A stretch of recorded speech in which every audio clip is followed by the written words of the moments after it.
সুপ্রিয় দিনদার মুসলমান ভাই ও বোনেরা, বাণী মিডিয়া চ্যানেলে সকলকে জানাই স্বাগতম। যারা আমাদের এই চ্যানেলের সাথে সংযুক্ত আছেন তাদেরকে জানাই অসংখ্য ধন্যবাদ।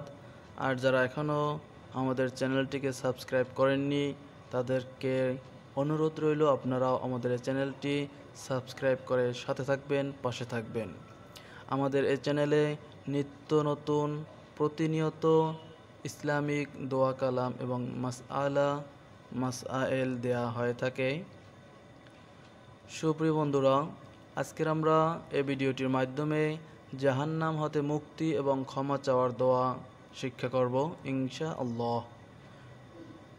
এখানে একটি দোয়া দেয়া আছে, এর অর্থ নিচে আছে এবং দোয়ার প্রেক্ষাপট আমরা নিয়ে আলোচনা করব। প্রথমে আমরা দোয়াটি শিক্ষা করব, সকলেই মনোযোগ সহকারে লক্ষ্য করুন। রব্বানা ইন্নানা আমান্না ফাগফির লানা যুনুবানা ওয়া কিনা আযাবান নার। আমি আপনাদের সুবিধার্থে অল্প অল্প ভাগ ভাগ করে উচ্চারণ করেছি। এখন আমি একসাথে বলার চেষ্টা করব, লক্ষ্য করি আমরা।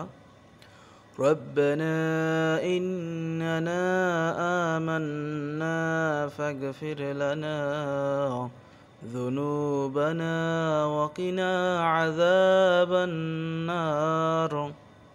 অর্থ, হে আমাদের রব, নিশ্চয়ই আমরা ঈমান আনলাম, অতএব আমাদের পাপসমূহ ক্ষমা করুন এবং আমাদেরকে আগুনের আযাব থেকে রক্ষা করুন। এখানে বাংলা উচ্চারণ দেওয়া আছে এই আরবিটার। দোয়ার প্রেক্ষাপট: আখিরাতের উপর বিশ্বাসী, ধৈর্যশীল, সত্যপরায়ণ, অনুগত, দানশীল ও রাতের শেষাংশে প্রার্থনাকারীদের দোয়া। এই দোয়াটা রাতের শেষাংশে প্রার্থনাকারীদের জন্য এই দোয়াটা সূরা আলে ইমরানের 16 নম্বর আয়াতে দেয়া আছে। আশা করি আপনারা বুঝতে পেরেছেন। আজকের ভিডিওটি এ পর্যন্তই। সকলে ভালো থাকবেন, সুস্থ থাকবেন। আসসালামু আলাইকুম ওয়া রাহমাতুল্লাহি ওয়া বারাকাতুহু।